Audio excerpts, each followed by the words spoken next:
Commander Sarah Chen floated toward the communication console, her heart pounding against her ribs. The blue marble of Earth rotated slowly beneath them, deceptively peaceful. She pressed the transmit button with trembling fingers. "Houston, this is ISS. We have a critical situation. When is Dragon scheduled for our return window?" Static crackled through the speakers, then a voice, heavy with dread. "ISS, this is Houston. We have a problem. Stand by for further instructions." Sarah's blood ran cold. In 15 years of space operations, she'd never heard Mission Control use those words. Through the cupola window, Earth continued its eternal dance, unaware that 400 kilometers above, 6 human lives hung in the balance of a war between titans. In the depths of the SpaceX complex, Elon Musk stood before a wall of monitors, each displaying the same chilling message: all Dragon missions suspended. His reflection stared back from the darkened screens, a man who had just weaponized the final frontier. President Trump slammed his fist on the Resolute desk, sending papers flying. "Elon Musk thinks he's untouchable. He thinks his rockets make him a king." The room fell silent. Trump's chief of staff cleared his throat nervously. "Sir, SpaceX handles 90% of our space operations. If we cancel their contracts, then we'll find someone else," Trump roared. "No one is bigger than America. No one!" Musk received the call during a routine engineering meeting. His face remained expressionless as he listened to the devastating news. $10 billion in government contracts terminated. His life's work dismissed with a signature. "Gentlemen," he said to his stunned board of directors, "we've just been taught a very expensive lesson about the price of independence." His COO, Gwynne Shotwell, leaned forward. "Elon, what are you thinking?" Musk's eyes held a dangerous glint. "I'm thinking it's time President Trump learned that space isn't his domain, it's mine." In his private office, Musk stared at the launch schedule. 6 astronauts, 3 Americans, 1 Russian, 1 German, 1 Japanese, all depending on his Dragon capsules to bring them home. His finger hovered over the emergency shutdown protocol. "Computer, initiate code black.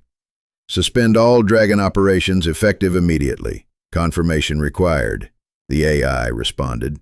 "This action will strand ISS crew members. Confirm?" Musk closed his eyes. "Confirmed." Sarah Chen went through her morning routine with mechanical precision, but something felt wrong. The usual chatter from Houston was absent. The mission timeline that should have been updated overnight remained blank. "Houston, this is ISS, requesting updated EVA schedule and Dragon approach timeline." The response came after an agonizing pause. "ISS, we're experiencing technical difficulties." Sarah forced a smile. "Just routine delays, Yuki. Nothing to worry about." But her gut told her otherwise. Flight Director Mike Johnson hadn't slept in 48 hours. His coffee had gone cold long ago, and his hands shook as he fielded calls from NASA administrators, Pentagon officials, and increasingly panicked family members.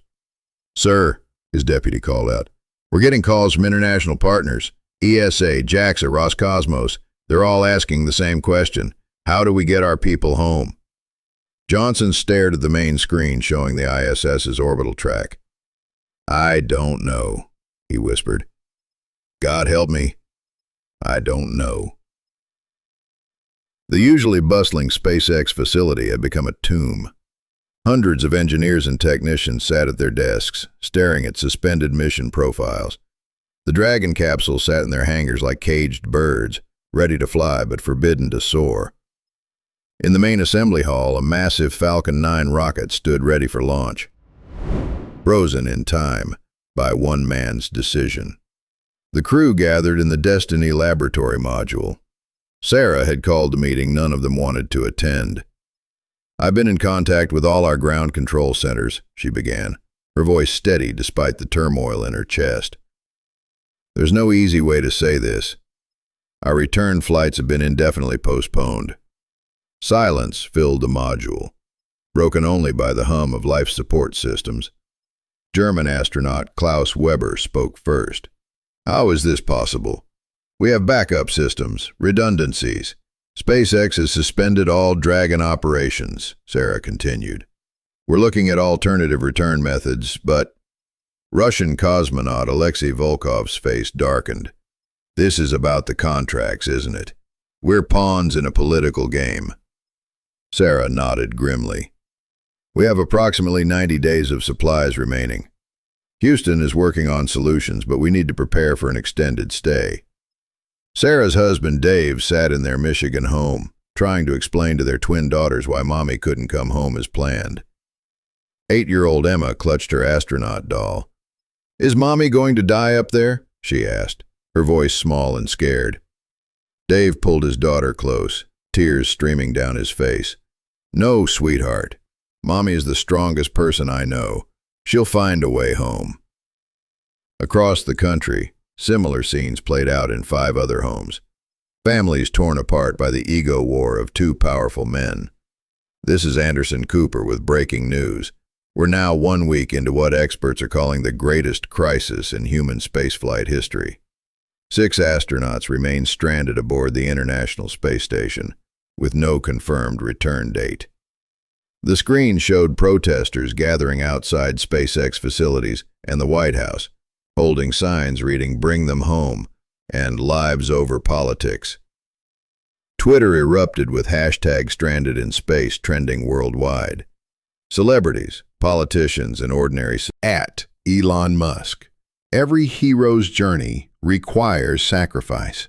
Sometimes the greatest courage is knowing when to make the hard choice. Hashtag space is hard. The tweet received 50 million views in 2 hours and sparked global outrage. The United Nations Security Council convened an emergency session. The Russian ambassador spoke first. "The United States has weaponized space travel. We demand immediate access to Russian Soyuz capabilities to rescue our stranded cosmonaut." The Chinese representative followed. "This crisis demonstrates the danger of space monopolies. China offers our Shenzhou capabilities to assist in rescue operations." U.S. Ambassador Jennifer Walsh struggled to maintain composure. "The United States is working with all available resources to resolve this situation. We do not require external assistance." But privately, she knew they were running out of options. Protesters surrounded SpaceX facilities. Former employees spoke to media outlets describing Musk's increasingly erratic behavior. Stock prices plummeted. Board members demanded emergency meetings. But Musk remained unmoved, isolated in his private office, watching the world burn around his decision.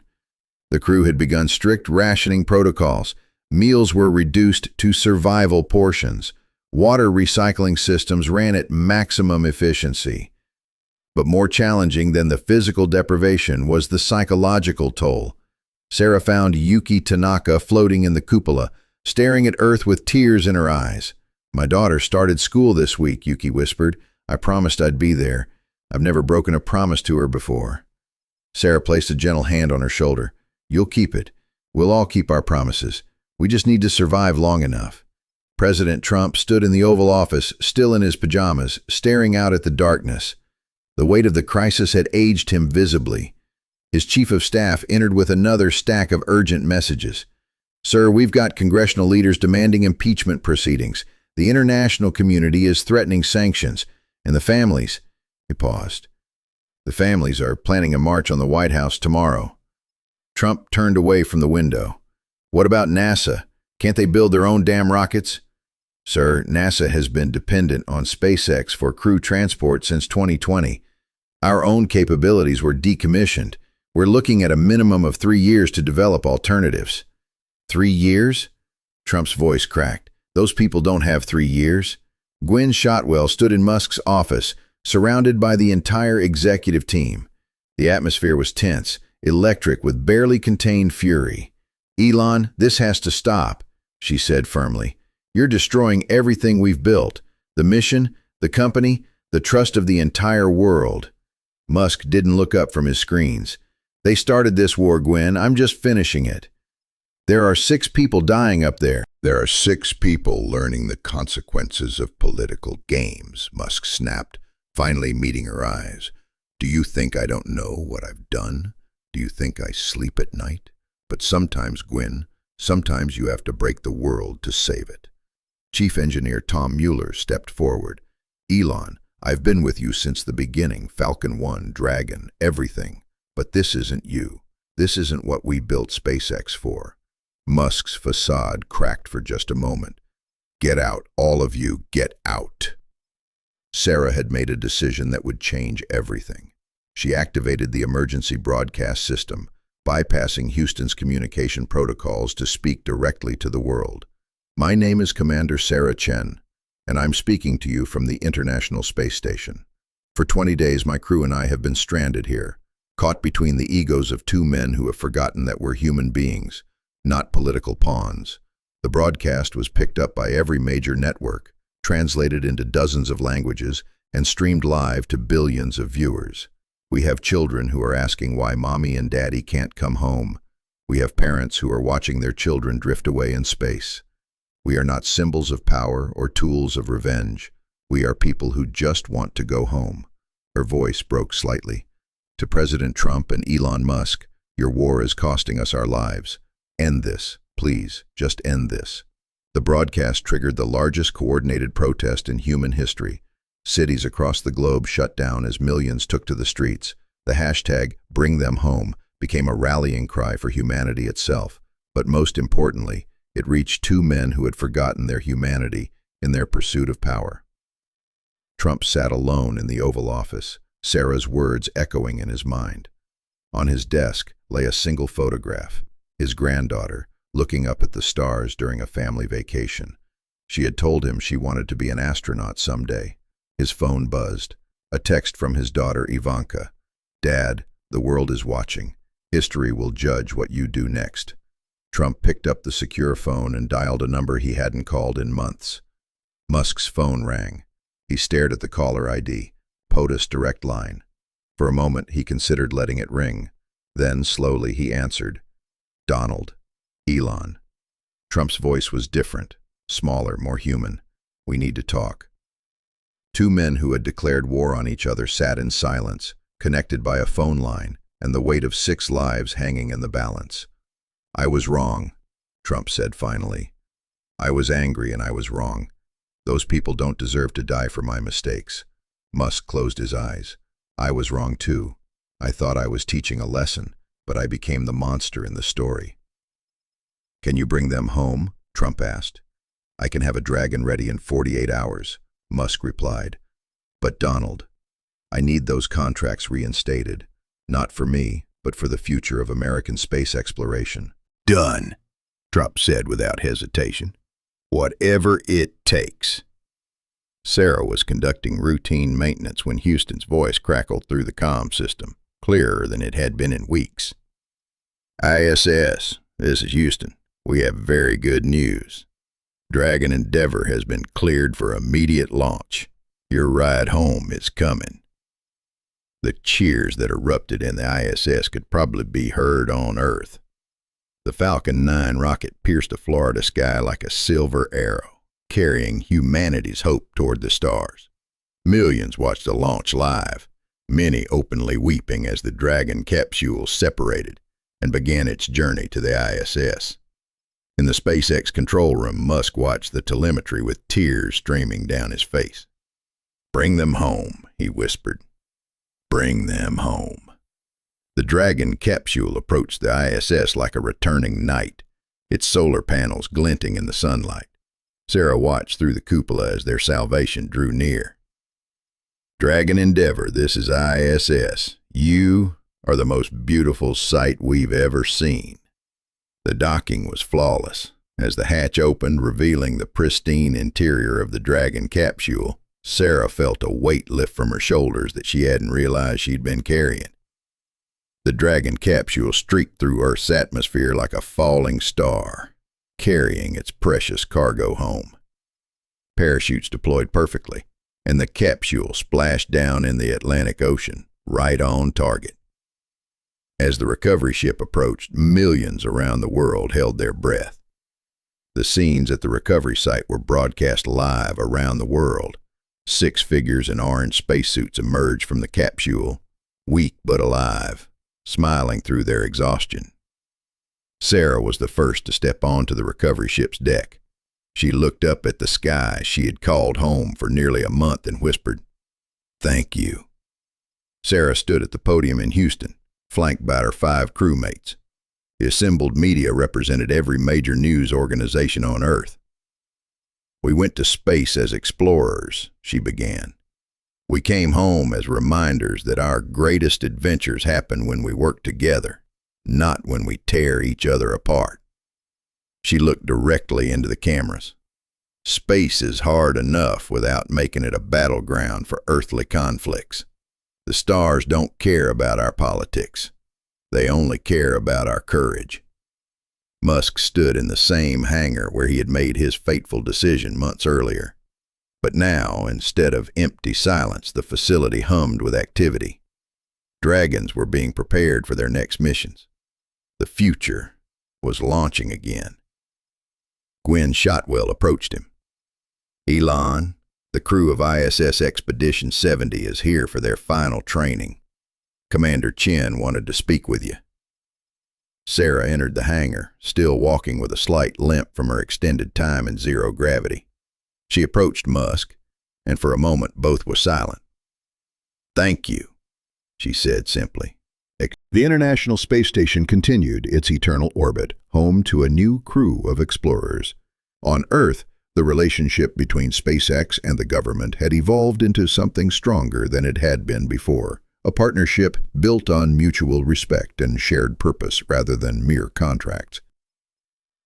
In a small town in Michigan, Sarah Chen sat in her backyard with her twin daughters, looking up at the night sky.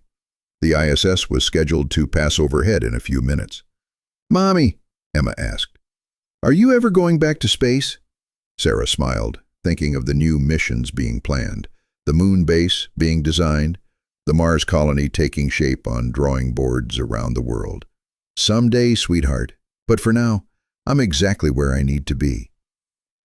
As the ISS appeared as a bright dot crossing the stars, Sarah waved. Up there, she knew, new dreamers were looking down at Earth, planning humanity's next great adventure.